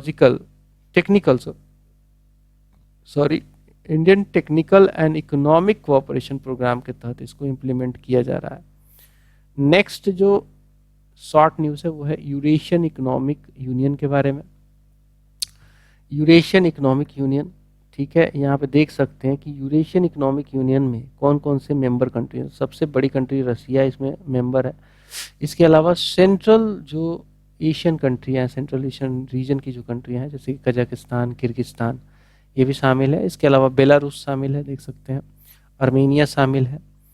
तो ये जो आपको 1 2 3 4 5 जो nation दिख रही हैं ये यूरेशियन इकोनॉमिक यूनियन की पार्ट है। So India and Eurasian economic union जो है रिसेंटली इन दोनों ने मिलकर साइन किया है terms of reference for trade deal. Signing off terms of reference marks the formal commencement of free trade agreement. अब जो है FTA साइन हो गया है हमारा EAU यानी कि यूरेशियन इकोनॉमिक यूनियन के साथ। नेगोशिएशंस मतलब जो नेगोशिएशन है वो बातचीत शुरू हो गई है with goal to establish a long term framework for trade cooperation. तो ठीक रहेगा भाई, FTA अगर इस पर्टिकुलर यूनियन के साथ साइन हो जाए तो आपका मतलब कि FTA जो है रसिया, किर्गिस्तान, कजाकिस्तान, आर्मेनिया, बेलारूस सबके साथ साइन माना जाएगा। इकोनॉमिक बेनिफिट क्या होगा भाई, तो ट्रेड एक्सपेंशन करेगा भारत इसके थ्रू, ठीक है, ट्रेड एक्सपेंशन होगा भारत का, क्योंकि अगर आप FTA साइन कर लेते हैं तो ऑफकोर्स आपके पास एक ऑप्शन बन गया ना भाई, ट्रेड तो एक्सपेंड करेगा ही। It will unlock untapped trade potential, increase investments and establish a stronger durable India EAU जो इकोनॉमिक पार्टनरशिप होगा। बायलेटरल ट्रेड जो है turnover it will stood at $69 billion in 2024, 7% rise ये किया है 2023 से। तो बायलेटरल इतना बड़ा है, तो अगर ये FTA साइन हो जाए तो इन सब के साथ कितना हो जाएगा आप सोच सकते हो। मार्केट एक्सेस बढ़ेगी भारत की, it will open wider opportunities for Indian exporters. भाई ऑफ कोर्स 5 देशों को आप कर सकते हो ना export amid increasing US tariff. America तो फुल टैरिफ लगा ही रहा है, तो आपको ऑप्शन खुलेगा एक्सपोर्ट करने का, तो आपके लिए अच्छा होगा FTA के through. And support diversification into new sectors and geographies, enhance competitiveness also. It will strengthen India's position against non-market economies. It will significantly benefit India का जो micro small and medium enterprises है उसको काफ़ी boost मिलेगा। Energy partnership Bharat जो है इनके साथ सिक्योर कर पाएगा। लाइक आप समझ सकते हैं कि कजाकिस्तान जहाँ से भारत यूरेनियम का जो है सबसे बड़ा सोर्स माना जाता है, भारत वहाँ से मंगाता है। इसके अलावा रसिया से जो ऑयल इंपोर्ट कर सकता है भारत। तो एनर्जी पार्टनरशिप, एनर्जी सिक्योरिटी में इंडिया की एनर्जी ग्रोथ में जो है काफ़ी हेल्पफुल रहेंगे ये पर्टिकुलर नेशंस जो कि EAU के पार्ट हैं। स्ट्रेटेजिक बेनिफिट्स होगी भारत को, like strengthening ties with Russia led bloc will reinforce India's policy of multi alignment. ठीक है, अभी देख ही सकते हो कि भारत और US के बीच में अनबन हो गई है। अबाउट अगर हम जाने EAU के बारे में यानी कि यूरेशियन इकोनॉमिक यूनियन के, तो ये जो है इंटरनेशनल ऑर्गेनाइजेशन है, रीजनल इकोनॉमिक इंटीग्रेशन के लिए बनाया गया था। 2014 में ये जो है इस्टेब्लिश किया गया था एक ट्रीटी लाके। बेनिफिट क्या प्रोवाइड कर सकता है, तो भाई फ्री मूवमेंट करा सकता है ये गुड्स का, सर्विसेज का, कैपिटल का, लेबर का, जो भी देश इसके साथ साइन करेगा डील। ओके, नेक्स्ट देखते हैं intermediate range nuclear force treaty के बारे में। Intermediate range nuclear force treaty की, तो ये रसिया ने इसे विड्रॉ किया है, ठीक है। US ने तो पहले ही विड्रॉ कर लिया था, बट रसिया ने ऑफिशियली इसको एंड कर दिया है, जो कि 1987 की एक इंटरमीडिएट रेंज न्यूक्लियर फोर्स की ट्रीटी साइन करी थी रसिया ने, उससे निकल गया है। अच्छा, एक बात बता दूं, इस ट्रीटी से US ने विड्रॉ किया था पहले, 2019 में ही निकल गया था। और इसके बारे में बताऊं कि ये ट्रीटी क्यों साइन हुई थी, तो ये सोवियत यूनियन जब था उस समय 1987 में, तो सोवियत यूनियन था ही, 1989 में ही तो मिखाइल गोर्बाचोव ने आके तोड़ा था उसको। तो 1987 में था, तो सोवियत यूनियन और यूनाइटेड स्टेट ने इसको साइन किया था, ये ट्रीटी, ताकि डिस्ट्रक्शन किया जा सके जितने भी ground launched ballistic and cruise missiles हैं जिनका रेंज 500 से 5500 किलोमीटर का हो। बट अब इससे रसिया बाहर निकल गया है, बिकॉज रसिया ने ऐसा रीजन दिया कि रिसेंटली यूएस मिलिट्री एक्शंस जो हैं वो कारण बन रही हैं, रसिया को इस पर्टिकुलर ट्रीटी से निकलने के लिए मजबूर कर रही हैं, including US order of repositioning 2 nuclear submarines closer to Russian source and deployment of typhoon missile systems in Philippines. तो रसिया इसको पसंद नहीं किया भाई, क्योंकि आप जब इस पर्टिकुलर रीजन में अगर आप अपनी मिलिट्रीनेस को स्ट्रेंथन कर रहे हो, पोजिशनिंग कर रहे हो फिलीपींस जैसे जगहों में, तो भाई मैं क्यों डिस्ट्रॉय करूं अपने ग्राउंड जो है लॉन्च्ड बैलिस्टिक मिसाइल्स को, क्रूज मिसाइल्स को, मैं तो और डेवलप करूंगा। ये रीजन साइड करते हुए रसिया ने इसको जो है रद्द कर दिया, इससे निकल गया। तो जैसा कि इसके बारे में मैंने बताया कि ये 1987 में यूएस और सोवियत यूनियन ने साइन किया था, और बात हुई थी कि भाई डिस्ट्रक्शन किया जाएगा all ground launch ballistic and cruise missiles की जिनका रेंज 500 से 5500 किलोमीटर का है। And it was the first major agreement, it was the first major agreement to reduce nuclear arsenals, remove an entire class of weapons and allow on-site inspection for the verification। तो क्या क्या बातें हुई कि भाई दोनों जो पर्टिकुलर ग्रुपिंग है, यूएसए की बात करें और सोवियत यूनियन, उस समय बहुत सारे देशों को मिलके थी, तो इसमें बात किया गया था कि ऐसे वेपन्स की वेरिफिकेशन की जाएगी, इंस्पेक्शन किया जाएगा और उसको हटाया जाएगा। ये बात हुई थी और इससे यूएस ने विड्रॉ कर लिया था 2019 में। अब जो है फाइनली रसिया ने भी विड्रॉ कर लिया। इम्प्लीकेशन क्या क्या होंगे न्यूक्लियर आर्म्स कंट्रोल के? देखो निकला है तो डेफिनेटली ब्रेकडाउन होगा ऑफ आर्म कंट्रोल फ्रेमवर्क। ठीक है, डेफिनेटली ये एक ऐसा फ्रेमवर्क है जिसके तहत हम लोग जानते हैं कि आर्म्स क्या जो होड़ लगा है, रेस लगा हुआ है कि आर्म्स हम बनाएंगे, बैलिस्टिक मिसाइल बनाएंगे, ये बनाएंगे, वो बनाएंगे, उस पर कंट्रोल लग रहा था। लेकिन अब चूंकि यूएस भी विड्रॉ कर चुका है 2019 में ही और फाइनली अभी रसिया ने भी विड्रॉ कर लिया, तो it will Erode the trust and hinder the efforts towards future nuclear डिसआर्मामेंट movements. Next देखते हैं, नेगेटिव इम्पैक्ट पड़ेगा on the nuclear डिसआर्मामेंट। Of course यार, क्योंकि अगर ऐसे बड़े बड़े देश निकलने लग जाएंगे, मेजर पावर्स जो होते हैं, accelerating nuclear modernisation while non-nuclear states are reconsidering their non-proliferation commitment, heightening global instability। ठीक है, फिर से रिटर्न हो सकता है कोल्ड वार पॉलिटिक्स का। Collapse of treaty has stoked fear of replay of cold war era, European missile crisis जो हुआ था, ये सब हो सकता है।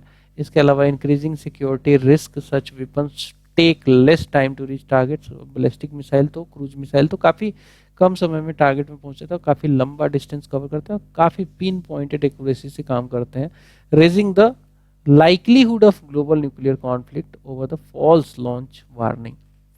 ठीक है, की न्यूक्लियर आर्म कंट्रोल एग्रीमेंट क्या क्या अभी तक साइन हुए हैं? तो एक तो है भाई एनपीटी, जिसे हम treaty on non proliferation of nuclear weapon.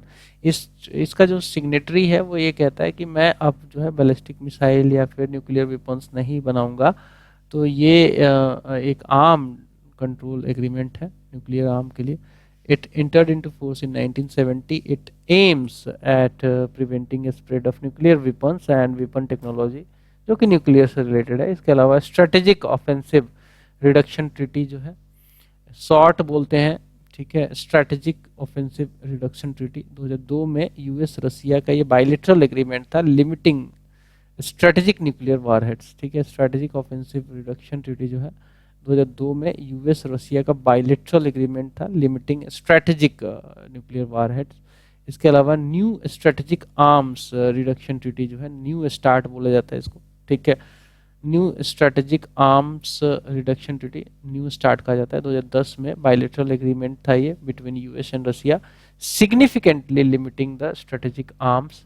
इसके अलावा जो है treaty on prohibition of nuclear weapons, TPNW, ठीक है, ये अडॉप्ट किया गया था यूनाइटेड नेशन के द्वारा, यूनाइटेड नेशन में ही 2017 में।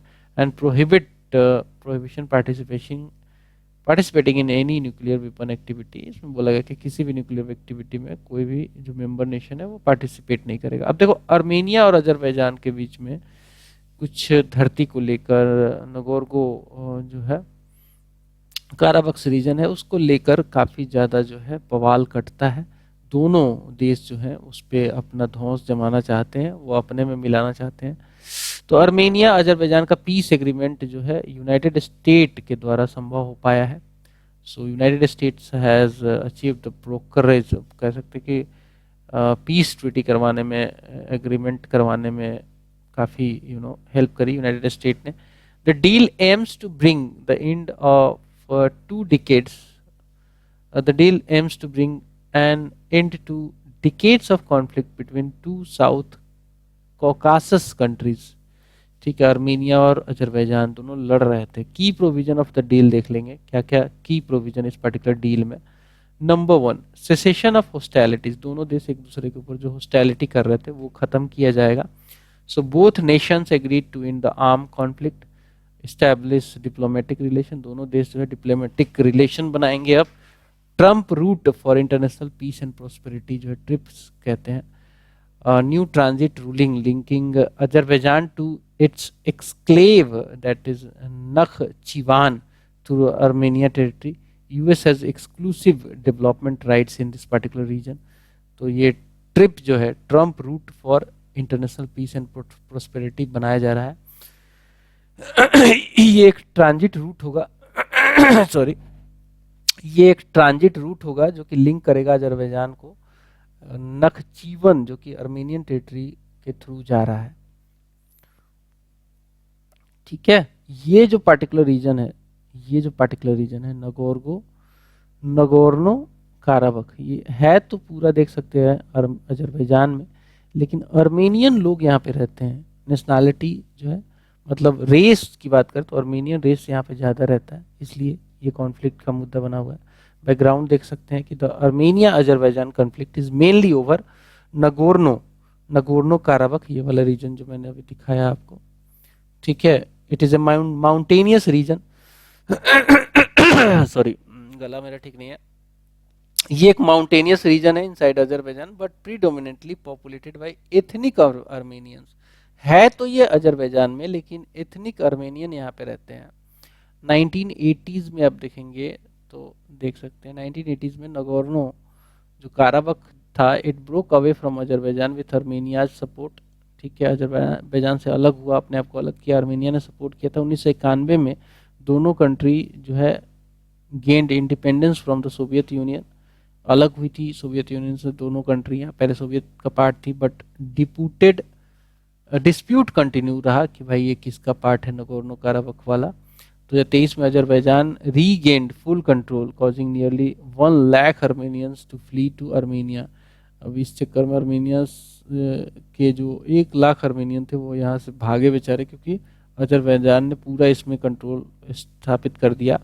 इंडिया का इस इंटरेस्ट क्या है भाई? इंडिया सपोर्ट करता है पीस डील को। देखो 2 नेशन थ्योरी जो है भारत की पॉलिसी है, भारत कहता है कि दोनों देश आपस में बैठो सुलझा लो।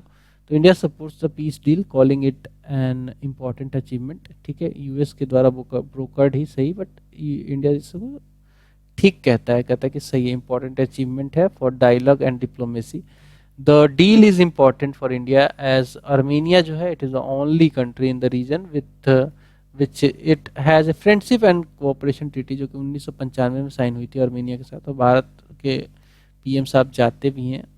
अर्मेनिया के साथ अच्छा रिलेशन है, अजरबैजान के साथ उतना अच्छा रिलेशन नहीं है। फिर भी देखो Azerbaijan falls on the international north south transport corridor, तो anything which causes disruption in Azerbaijan will also affect this particular transport corridor, जिसे हम international north south transport corridor कहते हैं। भारत का अच्छा खासा स्टेक लगा हुआ है छापाहार से लेकर सेंट्रल एशियन कंट्री को कनेक्ट करने के लिए। Connecting India with Russia through the Central Asia, this is very important for India कि भाई ये पर्टिकुलर रीजन में कोई दिक्कत ना है। अगला जो टॉपिक है, छोटा सा न्यूज़ है अलास्का समिट के बारे में। अलास्का समिट इंडिया और रसिया के बीच में ये समिट हुआ, जहाँ पे प्रेसिडेंट जो थे दोनों देशों के, यूएसए और रसिया के, ये अलास्का में मिले ताकि रसिया यूक्रेन का जो वार चल रहा था उस पर जो है कोई रोक लगाया जा सके। तो यहाँ से जो है पुतिन साहब गए थे अलास्का में। अलास्का की बात करें तो it is a non contiguous US state. ठीक है, अलास्का जो है एक नॉन कंटीगस, मतलब कि ये धरती से जुड़ा नहीं है या थोड़ा सा अलग है, बट ये नॉन कॉन्टिगस स्टेट तो यूएस का ही है, on the north west extremity of north American continent. It was bought, ये अमेरिका ने खरीदा था रसिया से, एज पर अलास्का ट्रीटी 1867 में जो साइन हुई थी। ठीक है, इसको रसिया से यूएस ने खरीदा था 1867 में। मैरीटाइम बाउंड्रीज जो है ये बिफोर्ड सी एंड आर्कटिक ओशन के बीच में ये मैरीटाइम बाउंड्री बनाता है। गल्फ ऑफ अलास्का और पैसिफिक ओशन जो है बेरिंग सी वेस्ट में पड़ता है अलास्का के, चुकी सी जो है नॉर्थ वेस्ट में पड़ता है, तो बोफोर्ड सी और आर्कटिक ओशन नॉर्थ में पड़ता है। ठीक है, मैरीटाइम बाउंड्री की बात करें अलास्का की, gulf of Alaska and Pacific ocean south में पड़ता है, बेरिंग सी वेस्ट में पड़ता है, चुकी सी जो है नॉर्थ वेस्ट में पड़ता है। द नॉर्दर्न लाइट्स और ऑरोरा बोरियलिस जो है are visible across much of the Alaska. Nearly 1/3 of the state lies within the Arctic circle and about 85% जो है अलास्का जो है it is underlain by permafrost. मतलब यहाँ पे अलास्का का जो 85% धरती है वहाँ पे अभी भी बर्फ जमा हुआ है, कभी खुलेगा तो खुलेगा। ठीक है, अगला जो शॉर्ट न्यूज है वो देख लेंगे। Asia Pacific institute for broadcasting development. ठीक है, Asia Pacific institute for broadcasting development चर्चा में इसलिए आया because India has been elected. ठीक है, India has been elected as chairman of executive board of Asia Pacific institute for broadcasting development at 23rd general conference जो कि Thailand में हुआ था। वहां पे भारत को इसका जो है चेयरमैन बनाया गया है। अब ये है क्या Asia Pacific institute for broadcasting development, क्या है? तो इसका जेनेसिस, इसकी उत्पत्ति 1977 में हुई थी under the auspicious of UNESCO. AIBD is a unique regional inter governmental organisation. इसका सेक्रेटरिएट कुआलालंपुर में है। ठीक है, कुआलालंपुर मलेशिया का कैपिटल है। मैंडेट देखेंगे तो इसका मैंडेट है कि अचीव करे एक vibrant and cohesive electronic media environment in Asia Pacific region. Members इसमें टोटल 92 मेंबर्स हैं जो कि मेंबर ऑर्गेनाइजेशन है बेसिकली, जो कि 45 देशों से आते हैं। India is the founding member of AIBD and Prasar Bharati India's public service broadcaster जो है ये रिप्रेजेंट करता है ministry of information and broadcasting को इस ऑर्गेनाइजेशन में। ठीक है, तो भारत इसका चेयरमैन बना है इसलिए इंपॉर्टेंट है। अब हम देखेंगे कुछ एरियाज जो कि कॉन्फ्लिक्ट में रहे हैं और न्यूज में बने हैं। ठीक है, वो वैसे एरिया की बात कर रहे हैं जो कि काफी कॉन्फ्लिक्ट में रहे और न्यूज में बने हैं। तो गाजा, गाजा हम जानते हैं कहाँ पे है, देखो ये रीजन जो है गाजा है, this is Gaza, this is Gaza strip. ठीक है, अब इसी को उठा के यहाँ पे डाला गया है, दिस इज गाजा स्ट्रिप। अब इसमें देखेंगे तो खान यूनिस, रफा, जबालिया, देर अल बलाह और गाजा पट्टी जो है काफ़ी जो है कॉन्फ्लिक्ट में रहती है। इसमें खान यूनिस, रफा, जबालिया, देर अल बलाह जैसी जगह शामिल है, काफ़ी डिस्प्यूट में रहती है क्योंकि अ, जो इज़राइल और जो अरबियन देशों की लड़ाई है, इज़राइल ईरान कह लो, इज़राइल जॉर्डन कह लो, ये लड़ाइयाँ चलती रहती हैं। सो यूएन ने ऑफिशियली डिक्लेयर किया था फेमीन इन अगस्त 2025 कि भाई यहाँ पे अकाल पड़ गया है गाजा पट्टी में with half of a million people. मतलब हाफ ऑफ ए मिलियन मतलब 5 लाख लोग जो है रिस्क पे हैं, स्टारवेशन के, भूखे मर रहे हैं due to Israel's prolong blockade and restricted aid entry post Hamas attack on Israel. Hamas ने अटैक कर दिया था इजराइल पे 2023 में ही, इनफैक्ट 23 में ही कर दिया था, और उसके बाद से अभी तक जो है देख लो इजराइल यहाँ पे हेल्प तक नहीं जाने देता है। की ज्योग्राफिकल फीचर देखेंगे, स्मॉल कोस्टल स्ट्रिप है ये गाजा पट्टी, देख सकते हैं कोस्ट लग रहा है, मेडिटेरियन सी लग रहा है इसमें, and along the eastern Mediterranean sea के साथ ये बॉर्डर लगाता है। It borders also Israel. ठीक है, इजराइल के साथ बॉर्डर तो लगेगा, पूरा इजराइल ही है ये, इजराइल।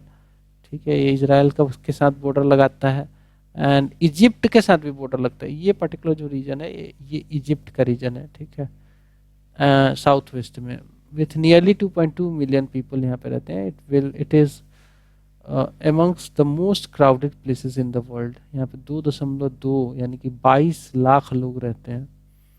ठीक है, 22 लाख लोग यहाँ पे रहते हैं छोटी सी पट्टी पे। खैर, गाजा पट्टी फिर आता है सूडान, काफ़ी जो है न्यूज़ में रहा, क्योंकि सूडान में देखेंगे तो सूडान है ये पूरा, ठीक है। यहाँ पे एरिया देखेंगे तो दरफूर, खार्तूम, साउथ कोर्दफान, ब्लू नील स्टेट्स वगैरह हैं। सूडान क्यों चर्चा में है? सूडान ने प्लंज किया इनटू ए सिविल वार। अप्रैल 2023 में यहाँ पे सिविल वार छिड़ गया after a vicious power struggle broke out between its army and powerful paramilitary group. Army और मिलिट्री ग्रुप में ही लड़ाई हो गई, पैरामिलिट्री, जैसे हमारे सीआईएसएफ, सीआरपीएफ जो पैरामिलिट्री है ना, बीएसएफ, वैसे ही वहाँ पे पैरामिलिट्री फोर्सेस और आर्मी के बीच में लड़ाई छिड़ गई कि कौन पावर होल्ड करेगा। द रैपिड सपोर्ट फोर्सेस जो है, ये पैरामिलिट्री फोर्सेस का जो ग्रुप है वो उसको बोलते हैं। तो साउथ जो ये सूडान है, Sudan is located in the north east Africa. Africa जो कॉन्टिनेंट है कुछ कुछ इस प्रकार से दिखता है, आपने देखा होगा अफ्रीका कुछ इस प्रकार से दिखता है, this is horn of Africa, ऐसे रहता है। एंड इसके जो है अगर आप देखेंगे तो सूडान कहाँ पे है, तो ये आपको देखने को मिलेगा नॉर्थ ईस्ट में, मतलब समवेयर सूडान यहाँ पे नॉर्थ ईस्ट में देखने को मिलेगा। इसके जो है बॉर्डर्ड बाई नॉर्थ ईस्ट में है और बॉर्डर बाई नॉर्थ इजिप्ट इसके नॉर्थ में है, ठीक है। रेड सी इसके नॉर्थ ईस्ट में है। एंड थर्ड कंट्री है ये अफ्रीका की, थर्ड लार्जेस्ट कंट्री है। नील रिवर जो है इससे होकर गुजरती है, White Nile and Blue Nile runs through the Sudan, ठीक है। तो सूडान में कॉन्फ्लिक्ट है भाई, ठीक है। अभी यूक्रेन में कॉन्फ्लिक्ट है, रसिया यूक्रेन का वार तो चल ही रहा है। तो यूक्रेन में कीव है, डोनेत्स्क है, जैपोरोजिया है, जैपोरोजिया बोलते हैं, चर्स्केसी है, चर्नीहिव है एंड खार्किव है। ऐसे ऐसे प्लेस है, काफ़ी फेमस प्लेसेस है। एंड कीव तक पहुंच गई थी Russian forces. Worsening humanitarian conditions in Ukraine amidst the wave of Russian missiles and drone strikes. Ukraine की हालत काफ़ी टूटी हुई है भाई, 2022 से ये लड़ाई चल रही है, अभी तक चल रही है, देख लो 3 साल हो गए, 3 साल से ज़्यादा। ये जो है यूक्रेन जो है, एक तरफ इसके रसिया है, देख सकते हैं पूरा ये जो रीजन है रसिया है। रसिया ने डोनेत्स्क पे कब्जा कर लिया था एंड और भी खार्किव तक पहुंच गया था। तो ईस्ट में रसिया है एंड ब्लैक सी भी यहाँ पे आप देख सकते हो, दिस इज ब्लैक सी, ये वाला रीजन। The Dnieper river flow through the Kiev, ठीक है, नाइपर रिवर भी बोलते हैं, डनाइपर बोल लो, टू द ब्लैक सी में आता है, ठीक है। एंड कार्पाथियन माउंटेन जो है, Carpathian mountains in the west and Crimea mountain इसके साउथ में है। फिर जो चर्चा में था वो है भाई, देख सकते हो क्या चर्चा में आया इसके बाद, इसका में डेमोक्रेटिक रिपब्लिक ऑफ कॉन्गो, ठीक है, चर्चा में है भाई। क्यों चर्चा में है? क्योंकि Congo has been facing a long cycle of wars, यहाँ पे सिविल वार चल रहा है in the east, shaped by ethnic tension, weak governance and the struggle for mineral wealth. Mineral wealth के लिए लड़ाई चल रही है। डेमोक्रेटिक रिपब्लिक ऑफ कॉन्गो में नॉर्थ किवू इतूरी प्रोविंस पड़ता है। It is located, as a whole nation की बात करें तो it is located in central Africa and it is the second largest on the continent Africa में। Third तो हमने देखा ही था कॉन्गो था। कॉन्गो रिवर जो है, कॉन्गो रिवर बेसिन जो है, it is the second largest river in Africa और ये इस पर्टिकुलर रीजन से होकर गुजरती है। कॉन्गो रेन फॉरेस्ट जो है, they are the largest tropical rain forest, second largest tropical rain forest है। मिनरल रिच यहाँ पे ये पर्टिकुलर जगह है, कोबाल्ट यहाँ पे, कॉपर है और गोल्ड के भी काफ़ी ज़्यादा रिजर्व्स यहाँ पे पाए जाते हैं। सो दोस्तों यहाँ पे हमारा जो इंटरनेशनल रिलेशन है वो ख़त्म हुआ। अगला जो टॉपिक आएगा अगस्त के करंट अफेयर में, वो इकोनॉमी आएगा, जिसको मैं एक पर्टिकुलर मास्टर वीडियो में कवर कर दूंगा। मिलेंगे अगले वीडियो में, बाय बाय।